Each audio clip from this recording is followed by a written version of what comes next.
name is Ken Spiro. I'm originally born in Brooklyn. Who's born in Brooklyn? Anyone? Not so many. Wow. Grew up in New Rochelle, New York. Everyone here is from the States, though, right? It's Akiva. Yeah, they're always Americans. No? Any non-Americans? You're not even sure where you're from? No one's saying one way or another. Okay. Florida. Okay, but all over the U.S. Okay, I am.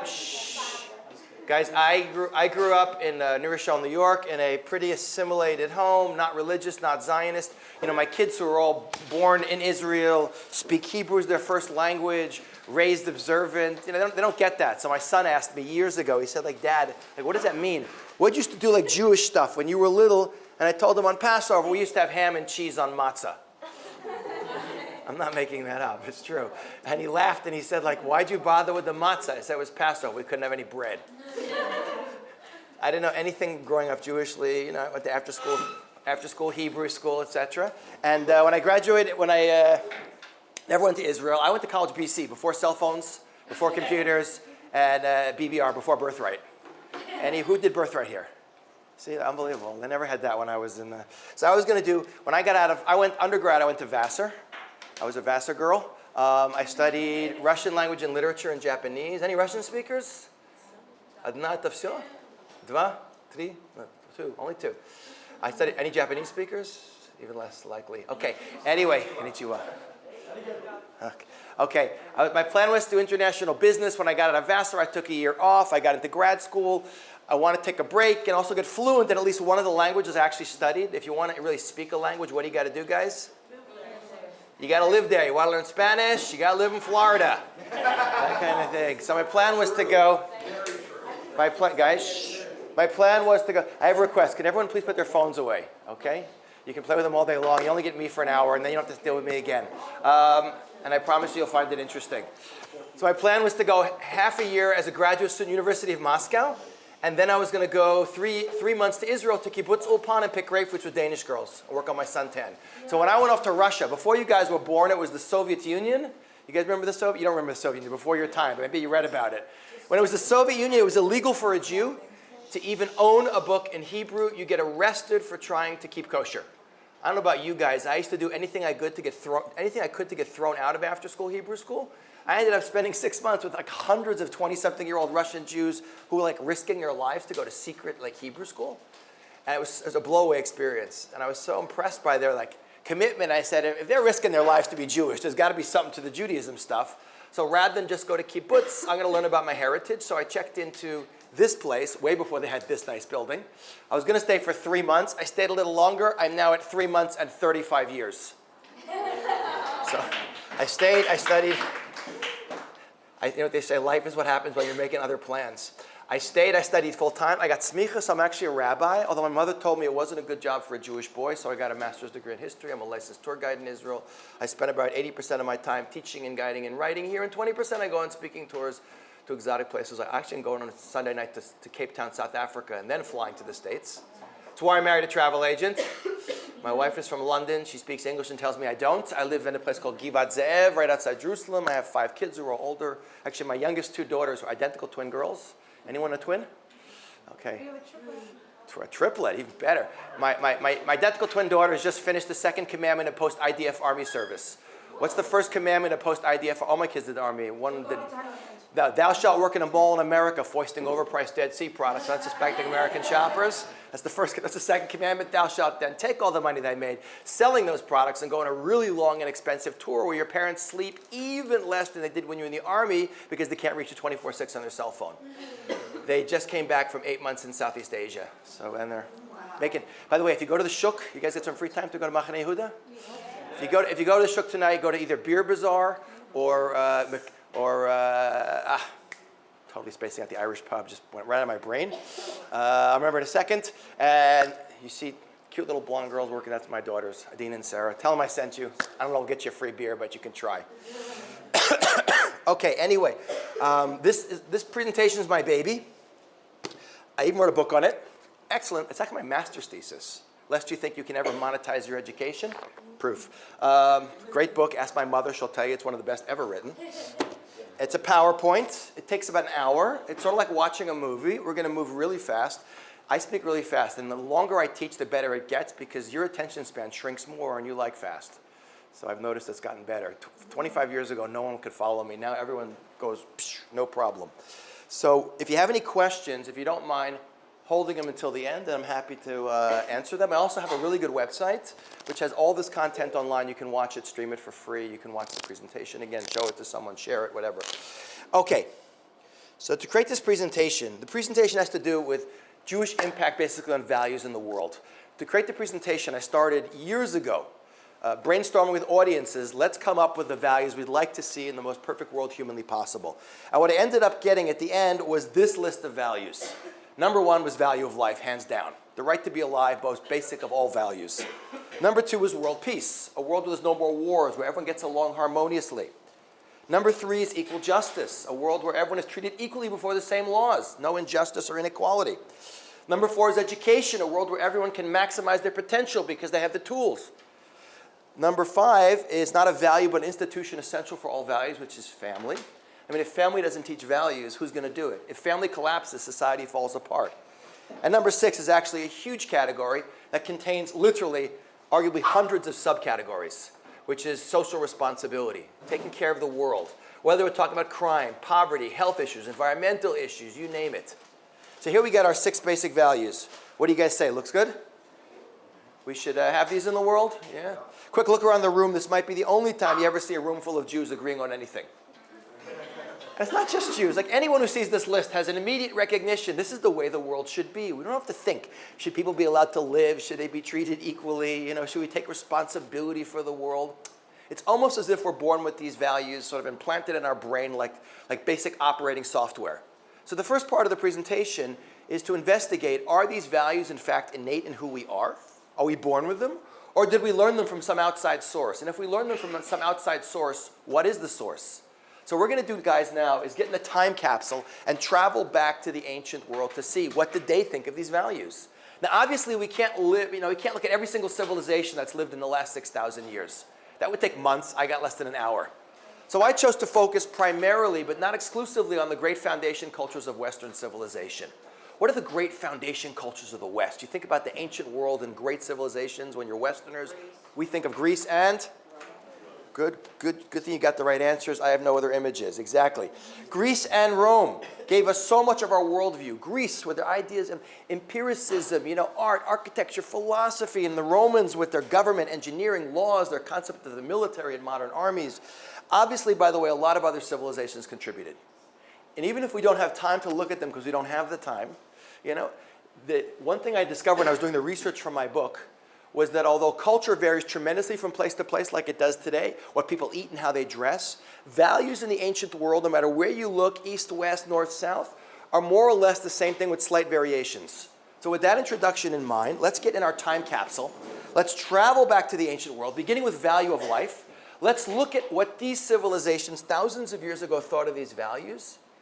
Our goal is to see where do we get the values from. You guys following? Not speaking too fast? Anyone from the South here? Wow, like real South, not from Florida South. That doesn't count. Florida, the more north you go, the more south it gets. You have to be from Gainesville or something like that. They have you're real. Okay, that's the South. That's Gator country. Okay. I was once speaking in Montgomery. First of all, Southerners are the most polite people. I was once speaking in Montgomery, Alabama, and like 2 minutes into this talk, a guy says, "Would you mind slowing down a bit?" So I love doing accents, so I said, "Okay." He didn't like that. So he said, "Just because we talk slow doesn't mean we're stupid." I really wanted to say stupid is as stupid does, but I controlled myself. Okay, you guys will follow, I'm sure, no problem. Now, a couple of examples to illustrate how different is the idea of value of life in the ancient world.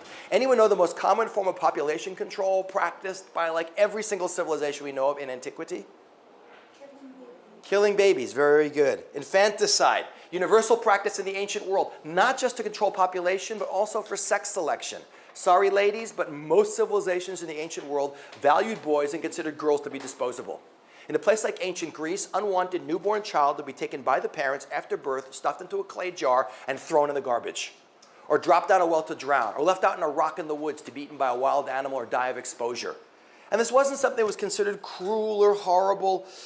You can find some of the greatest minds in the ancient world talking about, extolling the virtue of baby killing. Here's a Roman writing to his wife 2,000 years ago. He says, know that I am still in Alexandria and ask and beg of you to take good care of our baby's son. And as soon as I receive payment, I will send it up to you. If you deliver of a child, if it is a boy, keep it. If it is a girl, discard it. Now, one of the few things that does shock us today, we're not easily shocked anymore because of internet and cable TV. There's very little standards left. But one of the few things that does shock us is hearing about the killing or injuring of a child or a baby, God forbid. In the ancient world, it was completely normal. Talking about dumping your baby down the well was like the weather or your vacation plans. Another shocking example of a different attitude towards value of life is killing people for religious reasons, human sacrifice, which again is practiced pretty much by every civilization, although to very varying degrees. Some cultures didn't do it that often, other cultures did it every day. Some cultures sacrificed prisoners or slaves. When the Emperor of China died thousands of years ago, they would behead hundreds of prisoners at his funeral. You guys heard of Genghis Khan, the Mongol conqueror of Asia? He died in the 13th century. He was buried with 40 virgins and 40 horses. I don't know which had more fun with it, but it shows you the kind of guy he was. And many cultures consider it a great honor to offer up themselves or their own children. This is an Inca girl from what is Peru today, killed over 500 years ago, one of many young girls' children. She's not a prisoner or slave. She was offered by her parents, drugged, strangled, and buried at the top of the mountain as an offering to the mountain gods. But what's the worst example when we think of human sacrifice? What's the worst example? Anyone know in the ancient world for sure? Anyone been to Mexico? So if you go to Mexico City, which is huge, like 18 million people, but the center of Mexico City is a dried up lake that had the capital of the Aztec Empire called Tenochtitlan. The Aztecs basically went to war primarily to capture people alive, to schlep them back to this island capital, to drag them up this 150-foot-high pyramid, and to rip out their hearts while they were still beating. And they did this to up to 1,000 people a week because they believed if the blood stopped flowing, the world's going to cease to exist. It's human sacrifice on a scale that's mind-blowing. But the worst example I could think of, the different attitude towards value of life in the ancient world, is killing people for entertainment. Today we have blood sport like boxing. So we have violent sport. You're not supposed to kill someone. It happens occasionally by accident. But in the ancient world, people went all the way and killed people. The Aztecs who we just saw, they had a version of soccer, football for the rest of the world, where at the end of the game, the entire winning team was sacrificed to the gods. The winning team. Didn't pay to make it to the playoffs in Aztec sports, for sure. But when you think of blood sport, who do we think of? In the ancient world, of course, we think of the Romans. In over 200 locations throughout the Roman Empire, the Romans built these massive circular arenas called amphitheaters. One of the two largest ever built, and certainly the most famous, is this one. We know it as the Colosseum. Its correct name is the Flavian Amphitheater, completed in the year 80 of the Common Era. This is what it looks like today. Any of you guys seen it in real life? This is a mere skeleton of what this building is. This is an incredible piece of engineering. First of all, it seated 50,000 people. I want to version this. I have a picture of what it used to look like. Computer recreate. It's not on this version. It seated 50,000 people. The roof could go off and on it like an Astrodome 2,000 years ago. The whole center of the arena could be mechanically lowered and filled with water, so boats could sail it. In less than 15 minutes, they could fill it up with water. They could raise up to 1,000 people at a time through elevators in the floor and put in fake trees and rocks like a Hollywood movie set. What was it used for? Well, it was always free. Free entrance, free meat, free wine. Can you imagine that? American football game with free beer? Want to scare your thought? British football game with free beer. Now, 50,000 men, women, and children would come watch. The first act of the day was the Romans went all over their empire and brought back thousands of exotic animals, lions and tigers and bears, and watched them rip each other to shreds. Sometimes up to 1,000 animals a morning would be killed in the Colosseum. Now, animal rights people would have gone nuts, but they would have been act number 2, which is feeding people to animals. But then in the afternoon, the main sporting event of the Colosseum, which along with chariot races was the biggest sporting event in the empire, the gladiators, prisoners or slaves who fought to the death in front of thousands of screaming fans. And by the way, they didn't just use men. They used women, children, blind people, dwarves, anything for the sake of entertainment. Most sophisticated civilization in the ancient world, also the most brutal, which by the way is a big lesson for us, because we think there's a connection between culture and technology and law and order and how moral societies are. No connection at all in human history. Some of the most law and order, technologically, culturally advanced societies have proved to be the most brutal. You see it with Rome 2,000 years ago. What's the best modern example last 100 years? Germany. No country was more technologically advanced and organized than Germany, and look what they did. Which doesn't mean you could murder people in the streets of Rome. They had to have order, but it doesn't mean life had value. What we see when we look at the ancient world, guys, is for many reasons, including entertainment, human life was considered valueless. So our most basic of all values is basically absent. Moving along to number 2, world peace. Today everyone wants peace. When I was a little kid, it was the Vietnam War. People used to walk around with these buttons that said war is not healthy for children and other living things, It's pretty obvious war isn't healthy for anyone. That war is the most destructive pastime human beings participate in. How much money does the world spend every year on defense budgets and buying weapons? What do you think? $1.4 trillion, of which the U.S. spends $600 billion of that. Isn't that an unbelievable thought? The U.S. spends more on its defense budget than the next 15 countries in the world combined. Any Canadians here? Don't declare war on America. Canada's great, but all 8 of your soldiers, no match for the U.S. Army. Could be worse, actually. You know what country doesn't have an army? Costa Rica has no Army, Navy, or Air Force. It's quite interesting. Good thing no one's invading them. Anyway, but what could we do with $1.4 trillion if we didn't have armies to arm and weapons to buy and wars to fight? Like how much medicine and food and education and housing and clean water. You guys know tens of thousands of children die every day in Africa from diseases related to just not having clean water. Like we just figured this out now. We're so brilliant today. Didn't have smart people back then, like these great philosophers. If you don't mind, I want to hold the questions. A couple times I'll ask you to respond to stuff, but otherwise we'll get stuck in all kinds of debates. Come on, they knew it back then. They had smart people, like Plato and Socrates. So if we know it now and they knew it then, how come 6,000 years of human history is 6,000 years of warfare? And all my cool, there they come. Guys, why is there so much war in human history? Yeah, by the way, ideological war is a relatively unusual thing in human history, much more so today than in the ancient world. Had much more to do with? Land. Exactly. Greed is the number one, you know what war stands for? We are right. No, greed is the number one reason for war in human history, taking what's not yours by force. But of course, what's the law of the jungle?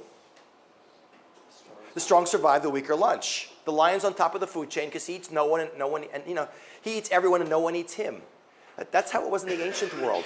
You think Rome ever respected any country's borders? If Rome didn't conquer someone, like the Persians, it's only because they couldn't. Conquest was considered natural. Not to conquer, sign of weakness. And the third reason, who's glorified in the ancient world? Where's the world's first heroic literature in the West? It's on the screen.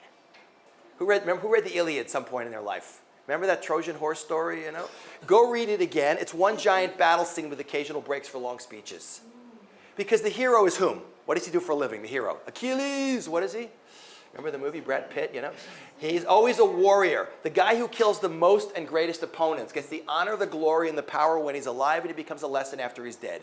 To be a warrior is the thing for guys to do everywhere in the ancient world. I say guys specifically. No question, as a historian, I'll say if women ran the world, it would be a completely different reality. A woman comedian once said, when a woman gets depressed, she eats or she shops. When a man gets depressed, he invades another country. So it's glorified in all ancient literature. This is Wallace Caldwell of Columbia University. He's talking about the Greeks, but it holds true for the ancient world. He says, war, therefore, is in the mind of the poet the chief business of men from youth to age. But he regards as the special flower of youth. The glorification of war, the glamour and glory of battle were subjects of the finest words and pictures. But guys, to be fair, the Romans had a period of 200 years called Pax Romana. What's Pax in Latin? Peace. 200 years. The Romans never had 2 years of peace. So what was Roman peace? What do you think peace was from the Roman worldview? Yeah, we conquer the world, we have peace. Today we call that aggressive, expansionist, colonialist behavior. Back then they called it peace. I personally believe you could beam yourself back to the Roman Senate 2,000 years ago and say, hey guys, you know what peace is going to be in the 21st century? Big superpower countries like America, who could easily gobble up Canada and Mexico within 24 hours if they wanted to, are not going to do it because that's just not how they think. They would have needed Prozac when they heard that. Because these guys lived for war. And we see that peace in the ancient world was the break that civilizations and empires took between wars to rearm so they could fight again. Otherwise, it's basically absent. So another value, gone. Okay, equal justice. We take this for granted because all of you guys come from liberal democracies. By the way, the real power of a democracy is not so much whether you vote or not, but whether there is a system of laws that no one is above. Equality before the law is the most basic foundation of modern liberal democracy. like the U.S. Constitution. Amazing document. We take it for granted. When we go back to the ancient world, look at the guy on the right. We'll call him Joe Average Ancient Guy. Where is Joe Average Ancient Guy on the socioeconomic ladder? Is he upper class, middle class, lower class? What is he? Lower class. What title are we going to give him?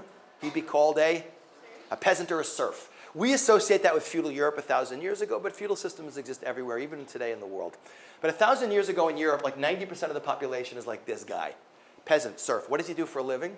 What he's doing in the picture, which is what? Most of them were agrarian workers, farmers. Did they own the land they farmed? Usually not. Even if they owned a little piece of land, who do they pay most of what they harvested in taxes to? Joe Lord. And you know, with an outfit like this guy has no plans to do any manual labor. Last time I was in South Beach in Florida. I saw a guy dressed just like that, except he had a cell phone, not a sword. What gives this teeny tiny percentage of the population the nobility, the right to lord over the peasants? Were they elected by the peasants to rule? The golden rule. What's the golden rule? He who has the gold makes the rules. Birth and wealth are the sole criteria for leadership in the ancient world, what you and your family owned.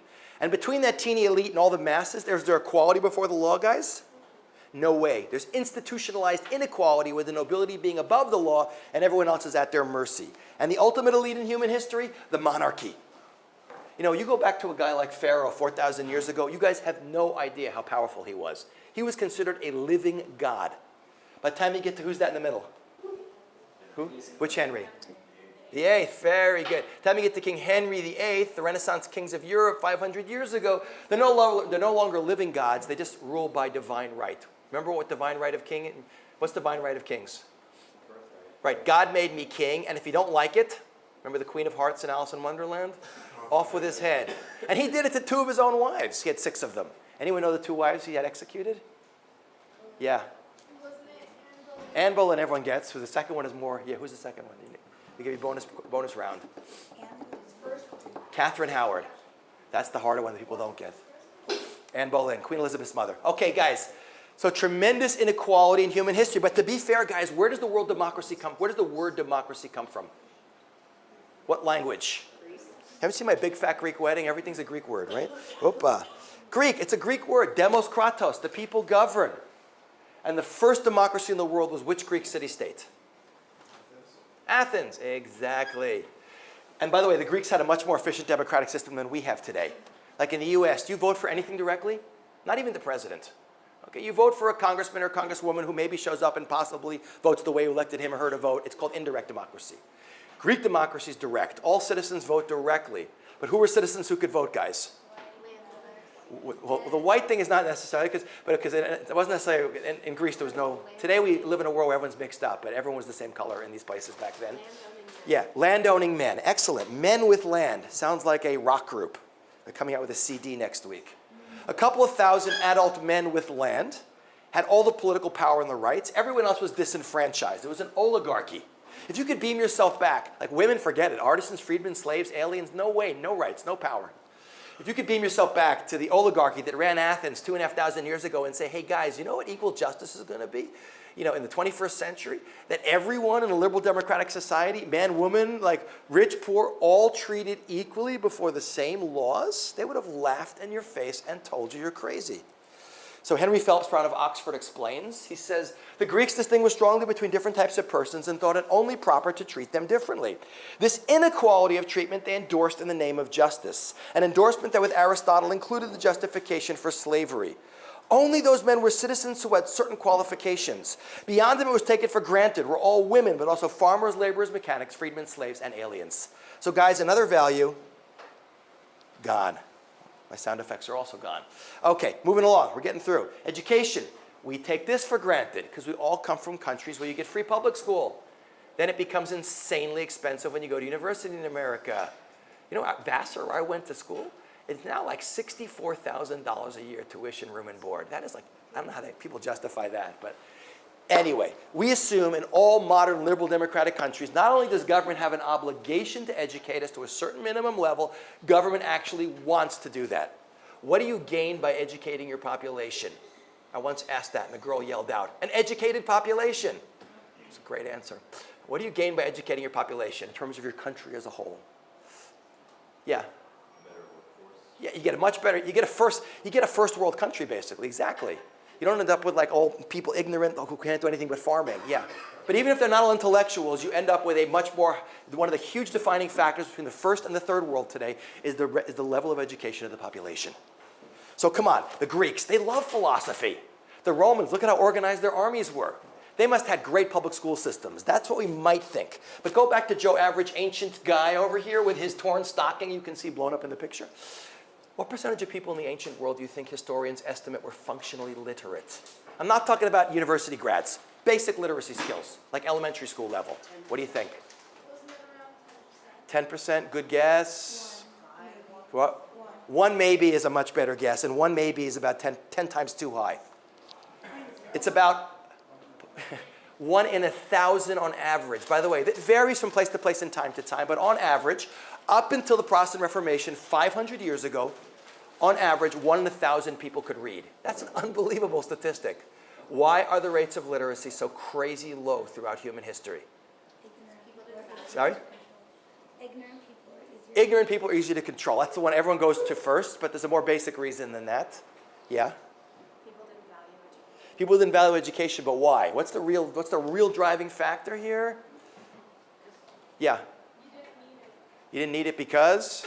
Because you were an agricultural system. Exactly. People would just, think about it, guys. You know, if you come from a first world country, and we all come from first world countries, like America's as first world as it gets. You have a house, not a shack, a shed, a hut, a house. Running water, indoor plumbing, electricity, you know, a kitchen and a refrigerator full of food that you don't eat all of it because you are worried about your weight. Guys, you know what a luxury it is in human history to worry about weighing too much? And you got like a 9-to-5 job, you got weekends, vacation, health plan, retirement benefits, you got your teeth in your mouth past the age of 25 and you live to see your grandchildren. Guys, you have a standard of living that not only exceeds virtually everyone who lived in the ancient world, you have a standard of living exceeding most people living in the world today. What's the daily goal of the average ancient peasant thousands of years ago? Survive. Come on, before modern science and technology and medicine, you had horrendous rates of disease, plagues, wars, famine. Even giving birth was a dangerous thing. You know, up to 200 years ago in industrialized England, half the children died by the age of 2. And if the name of the game is survive, what do your kids have to do? As soon as they're old enough to start doing it, they got to work. Which is why child labor is a universal phenomenon in the ancient world and in the third world until today. Send my kid to school, we starve. But let's say you're a little better off, we can afford to send your kid to school and even pay some tuition. You think you'd find a school system even for pay in the ancient world? Rare indeed. You know, the Greeks loved wisdom, but they considered it a form of prostitution for a teacher to sell his wisdom. He would pick a select group of young boys and impart to them his wisdom and something else we'll talk about in just a minute, but you never sold it. And of course, the other reason why there's so little literacy in the ancient world is what everyone jumped on right away. Think about it. Like in the 60s, if you go back to the social revolutions that took place then, or even today in the last few years, Occupy Wall Street and that kind of stuff. Who are the people who fuel all of those social revolutions? Yeah, exactly. You guys. Students. Why students? Because you're young and idealistic and you're educated and empowered. You put those two things together, you have a very difficult group of people to control. And in the non-democratic ancient world, they figured out pretty fast that the best way to keep things stable is to keep people stupid. So William V. Harris of Harvard explains, he says the written culture of antiquity was in the main restricted to a privileged minority. It should be obvious that in Greece, and to an even greater extent in the Roman Empire, the illiteracy of the masses contributed to the stability of political order. The disturbances caused by the spread of literacy, on the other hand, have been numerous and varied.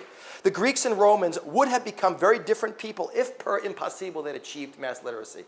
So whether because of just having to survive or deliberate government policy, and guys, usually it was a combination of both, virtually no one in the ancient world could read, so another value, gone. Where are my cool sound effects? Again, they're not there. There's chains going. This is my graphic artist graduation photograph, by the way. You guys ever heard of a cameo appearance in a movie? You know, like Quentin Tarantino does it sometimes, and Steven Spielberg has even done it a few times. Alfred Hitchcock always did in his movies. So here's his cameo appearance. Okay, moving along to family. This is such an old picture. Oh my God, the new version is much cooler. You're probably wondering why there's an orange tree in the picture. Who are the Floridians here? Okay. Oh wow. Oh my God. So you can, the non-Floridians can ask. I wondered this also for many years until a Floridian, in a moment of confidence, admitted to me that they're so emotionally attached to the citrus down there, they actually often pose in family pictures with grapefruit, lemon, or orange trees. Any of you guys have any citrus in your family photos? I'll bet. See, a couple raising their hand. They just don't want to admit it. Okay. Now, we said family, remember, is not an family is not a value. Family is an institution. But it's an institution essential for all values. If family doesn't teach values, no one's going to teach values. If family collapses, society falls apart. We're not going to look directly at family, guys, because every culture in human history has some sort of family structure. We're going to look at a subcategory. This is a topic you never study in school, that it's not going to teach it, but we can't overlook it because it had such impact.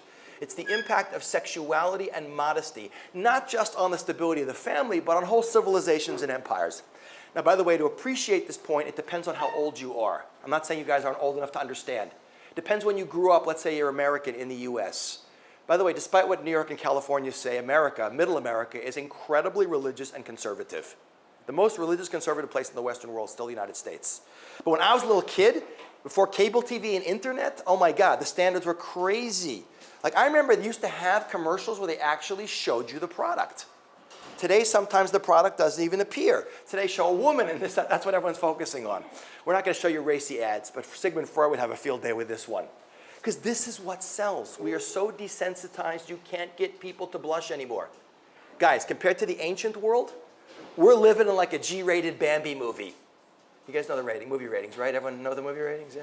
We're like even Bambi movies are now PG. We're living like a G-rated Bambi movie today. I personally postulate, guys, if the Greeks and Romans had had TV and internet like that we have today, their societies would have collapsed just so much faster than they did because they were just so much more open than even the most open society today. A couple of examples to illustrate this point. Here's some Greek and Roman artwork. I could have used Chinese, Japanese, or Indian. A couple things about our examples. Number one is we didn't put any women in here because we're being modest. Number two is my graphic artist used his Adobe Photoshop skills to remove, as my very proper British wife would say, the naughty bits from all of these images. All these men are missing something. But in the ancient world, they had no problem with not only full frontal nudity, but with the most graphic pornography on like the walls of your living room and on your bowls and your plates. When you got to the bottom of your cornflakes bowl in ancient Greece, guys, you didn't see Winnie the Pooh. You saw something much more interesting, and you notice that there's a lot of nudity and everyone is ripped. You ever seen like a fat Greek statue? Like a guy with a beer belly sitting there throwing a discus? They're all, look, speaking of discuses, look at the guy over here. The discus thrower, the Olympics, where did they first begin? Yeah, they go back to Athens thousands of years ago, pseudo-military sporting events where everyone ran, wrestled, and threw spears and discuses. It was all done in the nude. Good thing they had no advertising. There was no place to wear the Nike signs. No tracksuits, no sportswear. Not because they couldn't afford it, it's because they didn't want to wear it. Because in a place like ancient Greece, the human form was considered the ultimate expression of beauty and perfection. You wanted to show it off to everyone. The standard is mind-blowingly different. By the way, in the area of sexuality, the contrast is even more extreme. Now, I remember when I was a little kid, you never even said that word. You never talked about alternative lifestyles and homosexuality. It was completely, everything was taboo. Today, fast forward, we show everything, we talk about everything. The catchphrase in the Western world today is what consenting adults want to do behind closed doors is their businesses. You don't discriminate against people because of their preferences. Again, we think we're so open today. Compared to the ancient world, we're living in that G-rated Bambi movie. By the way, in a place like ancient Greece, there's no idea of coming out of the closet. Not because they didn't have closets for the tracksuits they didn't wear, but because in the ancient world, and I have to generalize here because I spent 2 hours just talking about this topic, in the ancient world, with slight variations, there's really no idea of correct or incorrect in a physical relationship with another human being. I did, however, discover in my research one huge double standard between two groups of people. Which are the two groups of people? Men and women. As a guy, women are always very carefully controlled by men when it comes to sexuality. But as a guy in the ancient world with certain levels of variation, it was considered equally normal and acceptable to have a physical relationship with a man, a boy, a woman, a girl, a sheep, a goat, an inanimate object. And sexuality permeated the world in ways that make the most open society today blush. By the way, what's the most open society today in Europe? Which country? Amsterdam, the Netherlands. Yeah, the city of Amsterdam is crazy. They've had legalized pot way before Colorado and like Seattle and Washington State. And prostitution is a legal business that is unionized and has health benefits. But even in a place like Amsterdam, where consenting adults can do what they like even in public, they'll still say, hey guys, whatever you want to do is cool, but please, no children involved. That pedophile thing, unfortunately, we hear about occasionally. Not so in the ancient world. In a place like ancient Greece, a sexual and educational relationship between a well-educated upper-class Greek male and a pre-adolescent boy, like a 9-year-old, was considered A, an absolutely vital part of a child's education, and B, the highest form of love. Come on, today, if you had a 9-year-old and your 35-year-old university professor neighbored, you wouldn't be so happy anymore. But look at this character in Plato's Symposium. You guys know Plato the philosopher?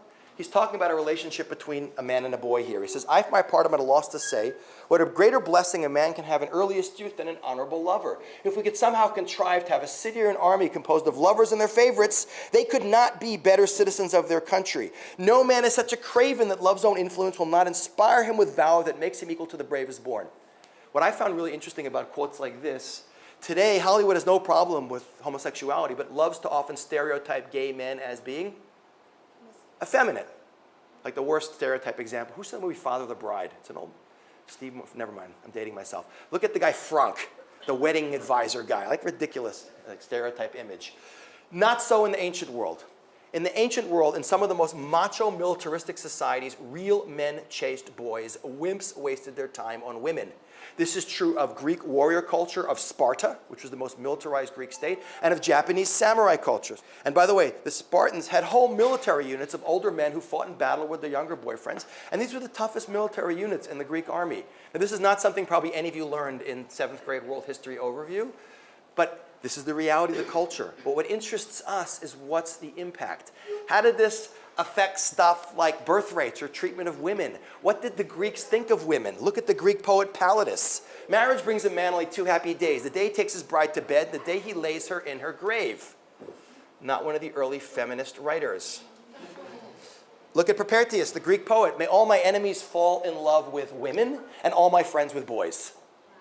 And when you look at a place like Greece, it's this really stark contrast. On one hand, an incredibly progressive, open, free-thinking society.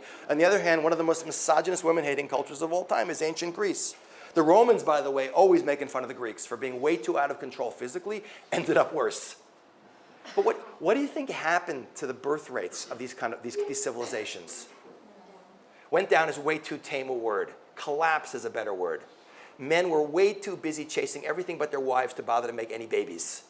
Already during Augustus Caesar's reign, the first real Roman Caesar, they had to pass laws trying to force men to marry and have a minimum number of children. Guys, you can't force people to have kids. It has to be a value in society. Rome built the greatest empire in the West because Roman citizens fought and died in the Roman legions. When the Roman Empire collapsed in the 5th century, the Common Era, they literally had no one left to fight in their army. And when we look at the ancient world, we see that's exactly the point. Many of these great civilizations, before they were finally overrun by other peoples, had already rotted from within, and to a very significant extent, it had to do with the collapse of family. So another value, gone. And so is my sound effects again. Never mind. By the way, this is repeating itself in Europe today.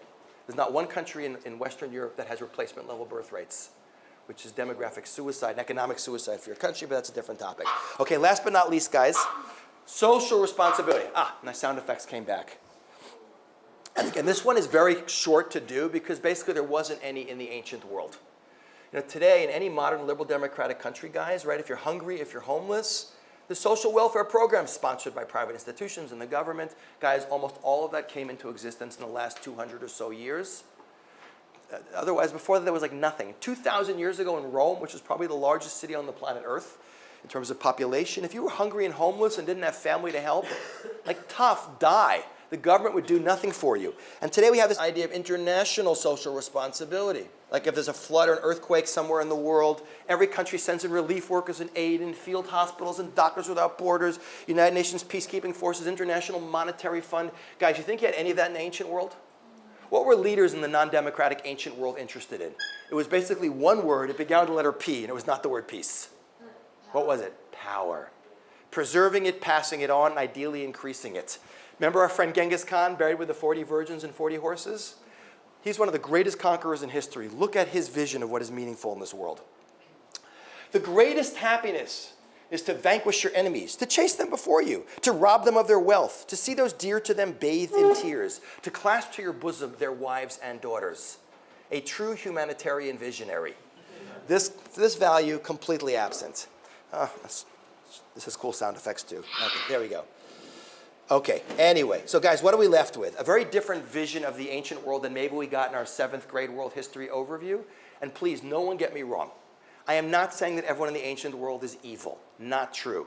The vast, vast, vast majority of people throughout all of human history, all the way until today, are just trying to do what? Survive, make it through the day. They're not hurting anyone. And don't get me wrong, I'm not saying good stuff didn't come out of the ancient world. Tremendous amount of technology and ideas came from the ancient world that we make use of today. We wouldn't be here without that past. But what I am saying that is true is this beautiful vision of values that the whole world today is bought into is not a byproduct of even the greatest civilizations like Greece or Rome or anyone else we could think of. So we're left with this huge question, where do we get these values from? Now there's a British historian by the name of Paul Johnson, not Jewish. In 1987, he wrote a book called The History of the Jews. Actually a pretty good book. It was a New York Times bestseller, which is mind-blowing.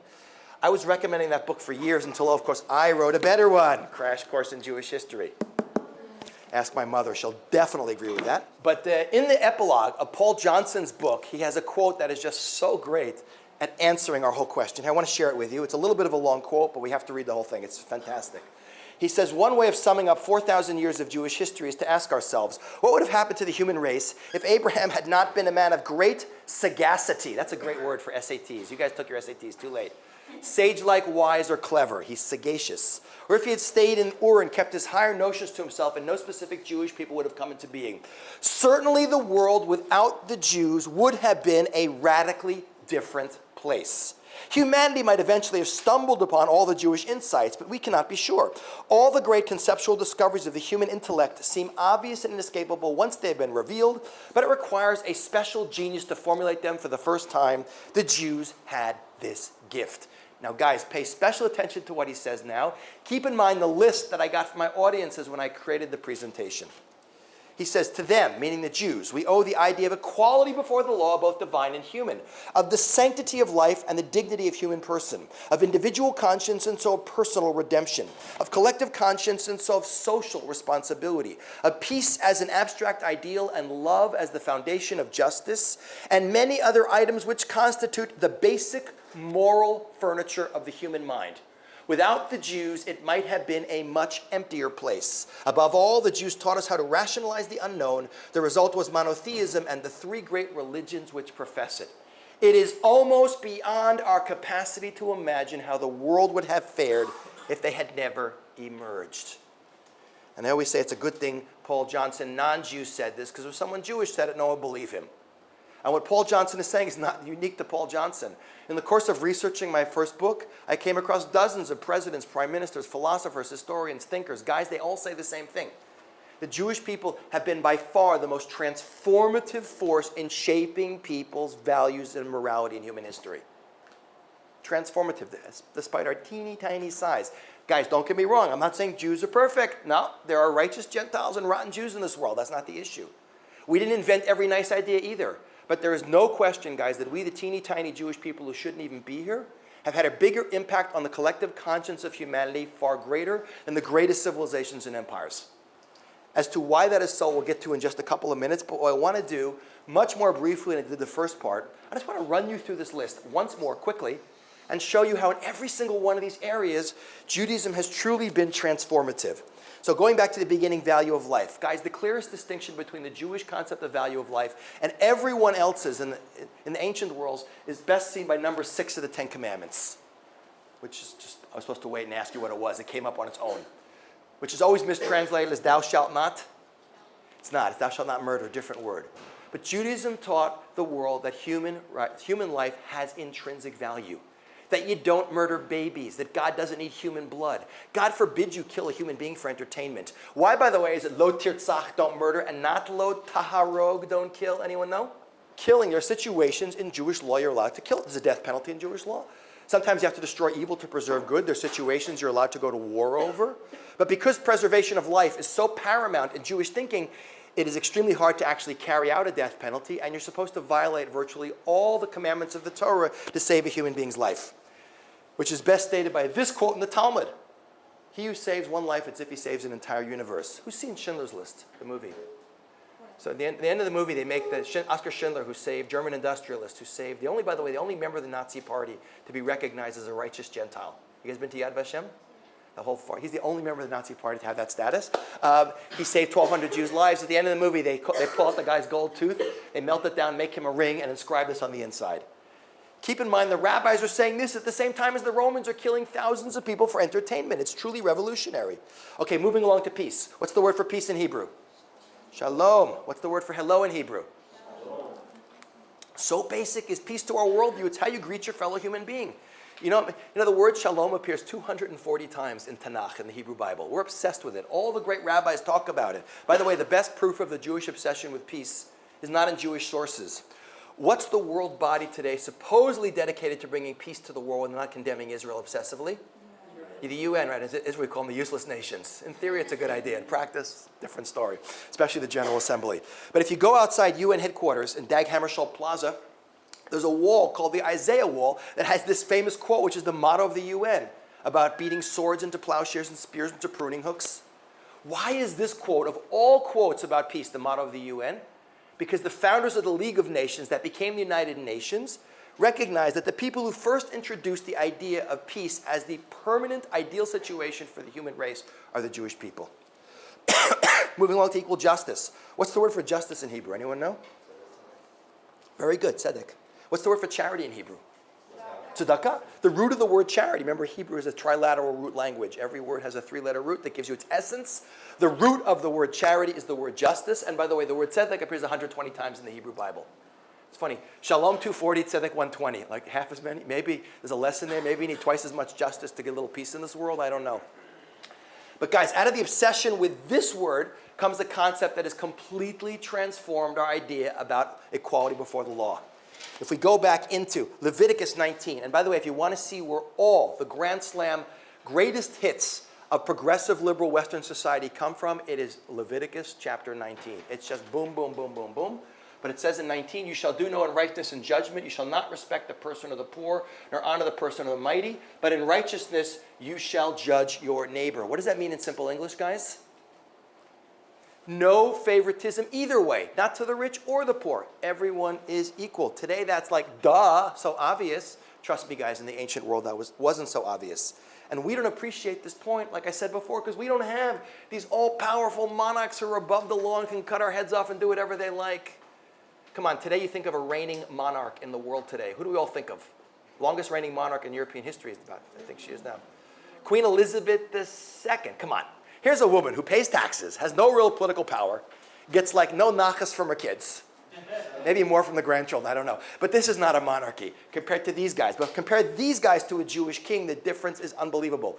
By the way, you know there's a commandment in Judaism you're supposed to write a Torah scroll? That's the best way to learn anything. But most of us don't do it anymore. We pay someone else to do it, to donate money. A Jewish king has to write one Torah scroll like every other Jew, and then he has to write a micro mini version that he wears attached to his arm, like with a Velcro strap there. Back then, didn't have Velcro, whatever, leather. Why would a king walk around with a Torah scroll attached to his arm? It tells us exactly in Deuteronomy. So that he will learn to fear the Lord his God, to keep all the words of Torah and do its statutes. The king has to know as a king of kings, no one, not even the king, is above the law. And by the way, this is the first example, not the Magna Carta, King John, Runnymede, England, 1215, like we all learned. This is the first example of limiting the power of a monarch. And you guys should appreciate that the biblical government of Israel is not a pure monarchy, like an all-powerful king who does everything. It's not a theocracy like in Iran, where they're religious people running the whole show. It's a mixed system, checks and balance, division of powers. By the way, great point of trivia as we come up to 4th of July. The founding fathers of America, who were profoundly influenced by the Bible, I have a whole presentation on my website about that. It's called In God We Trust. Took the model for the U.S. government from the biblical model, from the Torah. They just replaced the king with a president. But same thing. In biblical Israel, the chief political leader is the king. The chief religious leader in biblical Israel is, who knows? The high priest, the Kohen Gadol. And where did the judicial legislative power rest? In the ancient Jewish government, in an organization called the Sanhedrin. You guys heard of the Sanhedrin?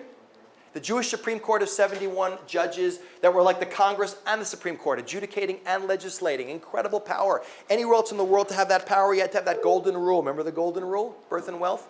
Anyone know what you had to sit on the Sanhedrin? Wealth was ideal so you wouldn't be bribed, like Bloomberg being mayor of New York. He does the job for $1 a year. But you didn't have to. People like Hillel was one of the poorest guys. But first of all, you had to be married with kids. Why married with kids? For a qualification to be a judge. Why? Think about the future's nice, but also being a parent teaches you mercy. Come on, the fact that your parents let you live through being teenagers is definitely a sign they learn mercy. You know what Roseanne Barr once said? Now that I have teenagers, I realize why some mammals eat their young.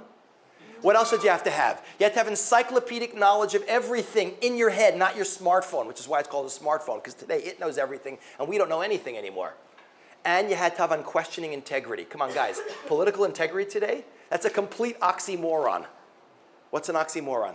Yeah, two words don't go together, such as jumbo shrimp. Right. Military intelligence. My British wife says, American culture. Then I shoot back, British cooking. Then I don't get dinner for a month. Anyway, okay. It's a unique system, a meritocracy. The best person for the job got the job regardless of their position in society. Moving on, almost done. Education. We can skip this one because all Jewish parents actually believe that there are 11 big commandments. What's number 11? Hope the sound effects work on this one. No, they're not working either. Drum roll and cymbal crash. Never mind. Oh, whatever. Thou shalt go to college. And the rabbis, when commenting on this most important of commandments, say preferably Ivy League with full scholarship up through PhD. That's called glorifying the commandments. Remember that joke about the theological debate? Like, when is a fetus viable? At what point of the development can it live outside the womb? What's the Jewish mother's answer? When it graduates from medical or law school. Jews are educationally obsessed people. Guys, we have a unique status that almost no one appreciates. Jews are history's only consistently highly literate people. We're not the only people to like wisdom, but we're the only people to actually educate our population in general to high rates of literacy that have always been way higher than the population amongst whom we have lived. And it comes from the radically different idea we have about education. Everyone else is saying, keep people stupid to control them. What is Judaism saying? Educate you to empower you to make a difference in this world. You cannot transform the world if you are ignorant. You guys know Maimonides? Great medieval Jewish scholar, died in 1204. His mother was so happy. He was not only the greatest rabbi of his day, he was the greatest doctor. That's called nachas, highest level, you know? If he only had a law degree, it would have been like a perfect, Anyway, what is Maimonides, who codified all of Jewish law and philosophy brilliantly 800 years ago? What does he write? He says, appoint teachers for the children in every country, province, and city. In any city that does not have a school, excommunicate the people of the city until they get teachers for the children. If they don't, destroy the city because the world exists only because of the breath of children studying. Destroy the city? Guys, no Jewish community was ever destroyed because it didn't have a school, because we literally had free public education way before anyone else was thinking about this stuff. And if you think, yeah, Maimonides, rabbi, Jewish propaganda, can't believe him, look at what medieval French Catholic thinker Peter Abelard says about the Jews. He's basically contemporary of Maimonides. Look what he writes. He says, a Jew, however poor, if he had 10 sons, would put them all to letters, educate them all. Not just for gain as the Christians do, but for understanding of God's law. And not only his sons, but his daughters. Moving along to family. Now, family for us is also huge. Why? Because it's the number one excuse to eat, which is the number one Jewish cultural pastime. You guys must have heard that joke by now. A summary of all Jewish holidays. They tried to kill us, day one, let's fast. They tried to kill us, we won, let's eat. Works for every holiday. But if we go back to the first male-female relationship in the Bible, Adam and Eve, we see revolution. It says, a man shall leave his mother and father and cleave to his wife, and they'll become one flesh. The Torah is not talking about giving your wife a hug. It's bringing down a very complex, Kabbalistic, metaphysical idea that's called zivug. You guys heard of zivug? That a man and a woman are two halves of the same soul, and you come together and you're not complete. And by the way, it's focusing specifically on men here, until you're married, and that the sexual and emotional energy of a man is to be focused exclusively into a legally binding relationship with a woman, not should be directed anywhere else. By the way, Judaism came along and said, guys, keep your hands off of little boys and prostitutes and animals and all that other whatever. Judaism is not anti-sexual. By the way, in Jewish law, it's a legal obligation for a man to physically satisfy his wife, and if not, she can divorce him. And sorry, guys, it doesn't go the other way. It's not just the notion of creating a relationship based on loving and respect, on loving and respecting, on controlling and directing, but also loving and respecting your spouse. As Maimonides says so beautifully, and so our rabbis decreed that a man should honor his wife more than himself and love her as much as he loves himself. which is pretty progressive, especially when compared to our Greek friend Palladius, remember? Marriage brings a man only 2 happy days, the day he takes his bride to bed and the day he lays her in her grave. You guys know Dennis Prager? Any Californians here? He's a big talk radio author guy. He sums it up beautifully. He says, man's nature, undisciplined by values, will allow sex to dominate his life and the life of society. When Judaism demanded that all sexual activity be channeled into marriage, it changed the world. Societies that did not place boundaries around sexuality were stymied in their development. The subsequent dominance of the Western world can, to a significant extent, be attributed to the sexual revolution initiated by Judaism and later carried forward by Christianity. And last but not least, guys, social responsibility. And this one also is a unique area for the Jewish people. Not only are we the only people to have high levels of literacy and education, Jews are the only people to always have highly developed social welfare infrastructure. The smallest, poorest, oldest Jewish communities in diaspora had social welfare infrastructure, far greater and more comprehensive than the greatest civilizations in the ancient world. And it goes back to, again, Leviticus 19. 2 little quotes that are unbelievable. The first is, Lo talmod al dam re'echa. Don't stand by your neighbor's blood. What does that mean? If you see someone bleeding, don't stand in it because you ruin your shoes? No, if you see a human being in distress, physical, emotional, economic, you got to help. We didn't invent law, guys. Any society that doesn't want anarchy has legal codes. And all legal codes are primarily prohibitive, right? Don't murder, don't steal, stop at the red light, pay your taxes, you're a good citizen. Judaism has prohibitions, but it has a unique proactive component to it. Come on, guys, today in Western law, like in America, you see someone on the street in trouble and you do nothing to help. What is your status legally in the United States? Nothing. I'm a bystander. It's not my problem. I'm not getting involved with that. Judaism says, you make one of 2 choices. You're part of the problem or you're part of the solution. And doing nothing makes you part of the problem, and you have a legal obligation to be part of the solution. Guys, you know it's like 3,305 days, it'll be 3,329 years, since the giving of Torah at Mount Sinai, and there's virtually no legal code outside of the Bible that demands that you actively do good, which is most beautifully stated by this quote from Leviticus 19:18, Ve'ahavta le'arecha kamocha, arguably the 3 most famous words from the whole Hebrew Bible. Love your neighbor as yourself. Like, what does that mean, guys? I stand on a street corner with a smiley button, handing out flowers, telling people to have a nice day. Maybe in LA, that's what it means. No, in Jewish law, it means you got to give 10% of your income to charity, whether you like it or not. You have to help the widows, the orphans, the downtrodden, the oppressed. It's not just Jews, by the way. It's also non-Jews. It's not just human beings. You guys appreciate the first animal rights legislation and the first environmental law that appears anywhere in the world appears in Jewish law. It's this whole sweeping vision of taking responsibility for the world, which is part and parcel of Jewish communal life everywhere at all times and way before anyone else ever thought of it. And almost all the modern non-Jewish social thinkers that I have come across in the last 150, 200 years will point to the Bible as their source of inspiration for modern social welfare infrastructure. Look at this quote from Lyman Abbott. It's a beautiful quote. He's a big social thinker in America from the beginning of the 20th century. He says it would be impossible to mention any other people of even a much later age whose law and constitution embodied in ideals so noble as that embodied in Hebrew civil laws, or any people whose history shows the existence of political institutions so essentially just, free, and humane. We Gentiles owe our life to Israel. It is Israel who, in bringing us the divine law, has laid the foundation of liberty. It is Israel who had the first free institutions the world ever saw. When sometimes our own unchristian prejudices flame out against the Jewish people, let us remember that all that we have and all that we are, we owe under God to what Judaism has given us. That's a nice quote. So guys, what are we left with, to summarize? This amazing fact that we, the teeny tiny Jewish people, have had this huge transformative impact on values and conscience. But before we finish, we have one more question we have to answer, because it's the most important question of the whole presentation. What is it about us, so small, that have enabled us to have such a transformative impact? So guys, to understand that, we have to look at one more idea, but it's the idea from which we get all of this and without which we have none of it. So the question is, besides obvious great Jewish contributions to civilization, like gilt, bagels, junk bonds, leverage buyout, Einstein, Marx, Freud, 23% of all the Nobel Prizes since 1900, 24% of the Fields Medals in mathematics, 25% of the Forbes list of the wealthiest people on the planet Earth, what's the greatest Jewish contribution to civilization, guys? What is the most transformative idea we brought to the world? Yeah. Monotheism? Excellent. One God brought to you by the Jewish people. One God and one absolute standard of morality that emanates from that God, Call it ethical monotheism, whatever you like. There's no question, guys.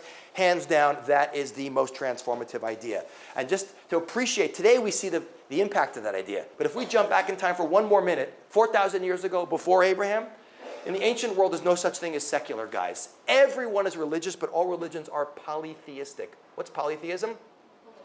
World full of gods, exactly. Every force in nature has a god that governs it.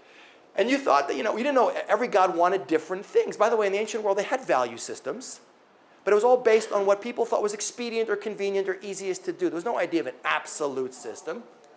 The whole ancient world was essentially amoral. What is amorality? Without, and because it was amoral, it degenerated into being immoral.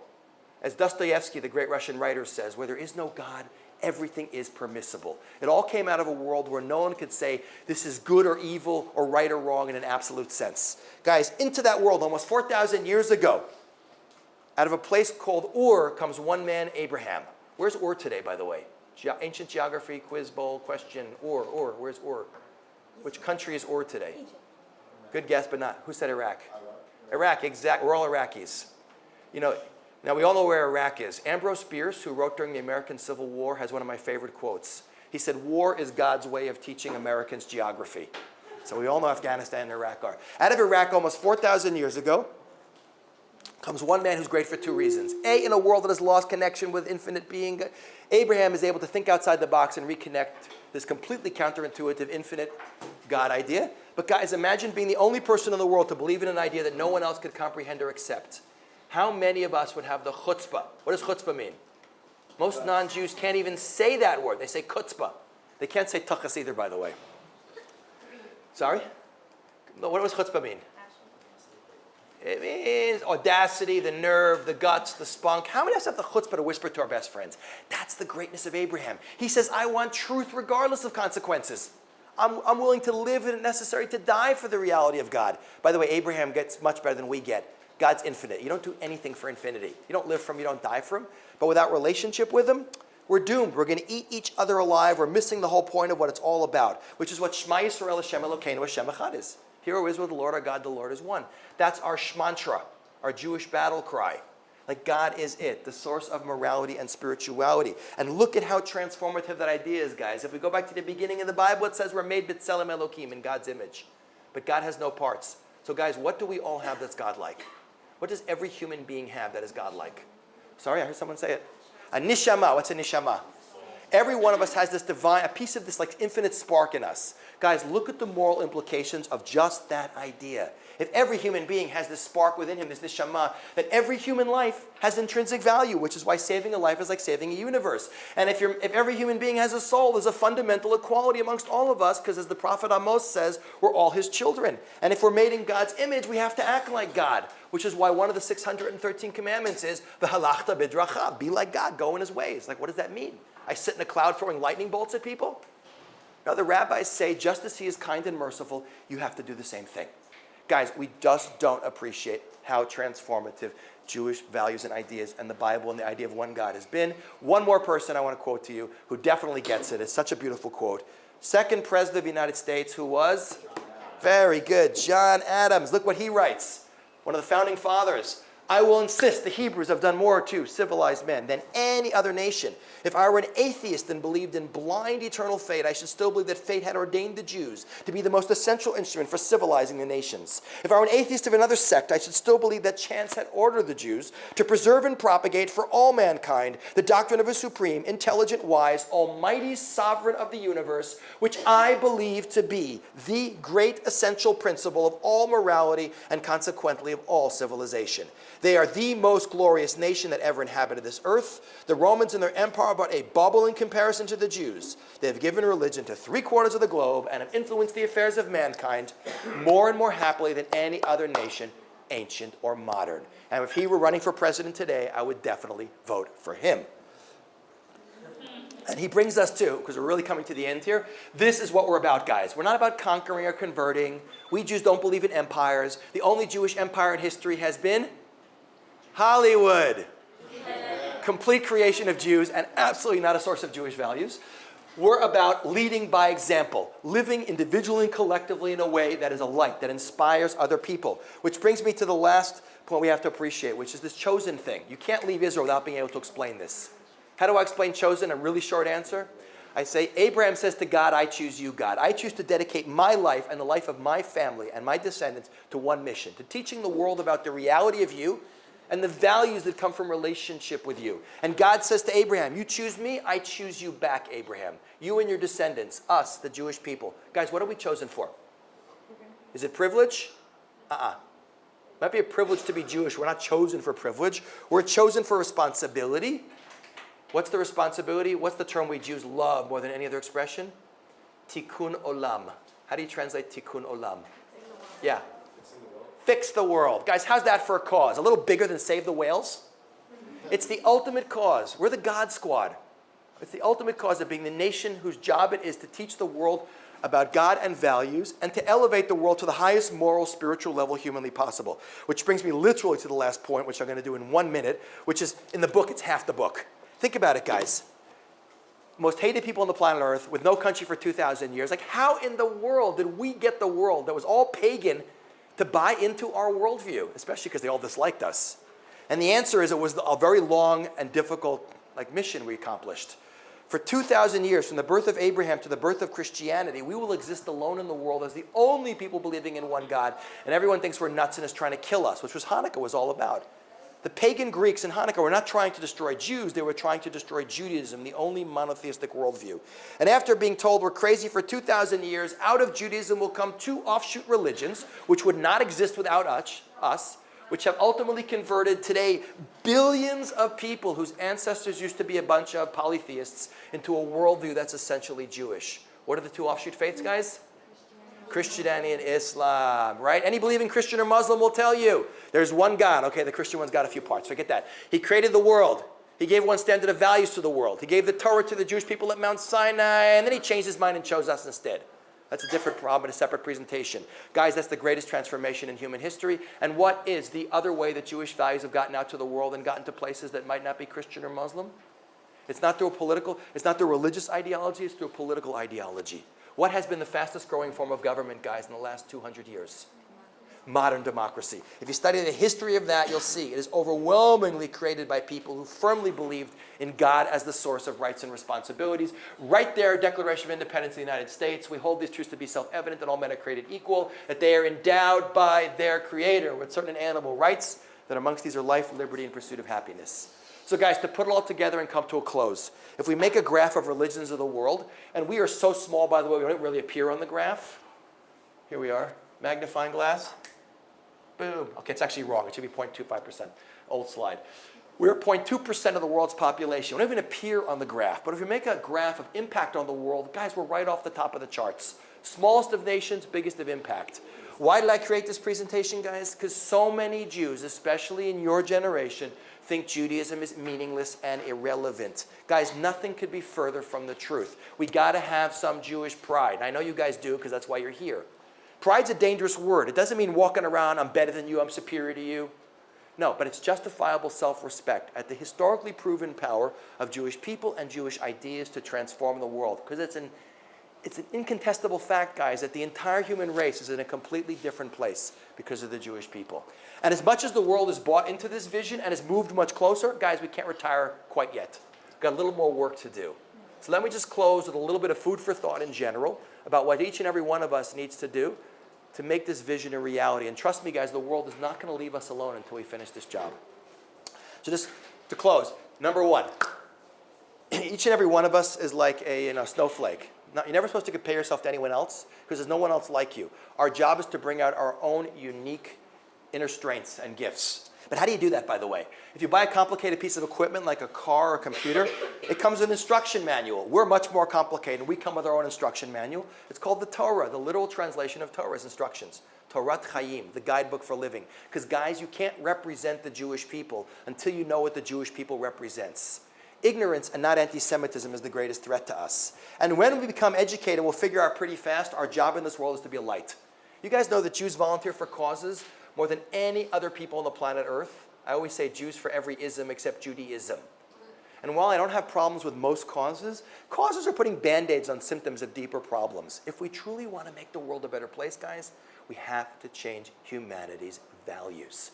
That's what being a light is really about. And the job of being that God squad and being a light and changing values is not just for some outreach organizations and Rabbi Ben-Zion Klatzko and Esha Torah and a few rabbis in Chabad. It's the collective responsibility of all of us, guys. We have to have Jewish unity. This is the biggest challenge facing us today. It's not anti-Semitism, it's infighting. You have to, like that little Israeli folk song goes, Kol echad or katan, each of us is one small light, ubiyachad or itan, but together we shine bright.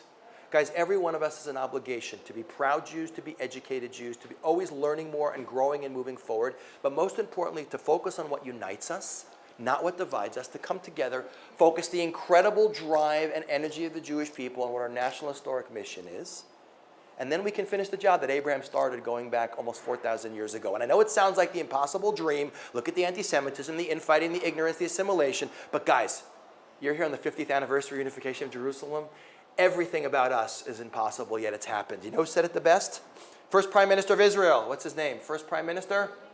David Ben-Gurion. Not religious at all by any conventional sense, but boy, does he know his Jewish history. What did Ben-Gurion say? A Jew who doesn't believe in miracles is not a realist. A great quote for a man having a very bad hair day. Guys, when we come together as one people, focusing that energy, we'll finally be able to give the world the vision they're all waiting for. And just to end with a beautiful quote from the prophet Isaiah, who's the most poetic of all prophets. He says, the mountain of the Lord's house shall be established on top of the mountains, and it shall be exalted above the hills, and all the nations shall flow unto it. And many people shall go and say, come, and let us go up to the mountain of the Lord, to the house of the God of Jacob. And he will teach us of his ways, and will walk in his paths. For out of Zion shall go forth Torah, and the word of the Lord from Jerusalem. And they shall beat their swords into plowshares and their spears into pruning hooks. Nation shall not lift up sword against nation, neither shall they learn war anymore. And thank you very much.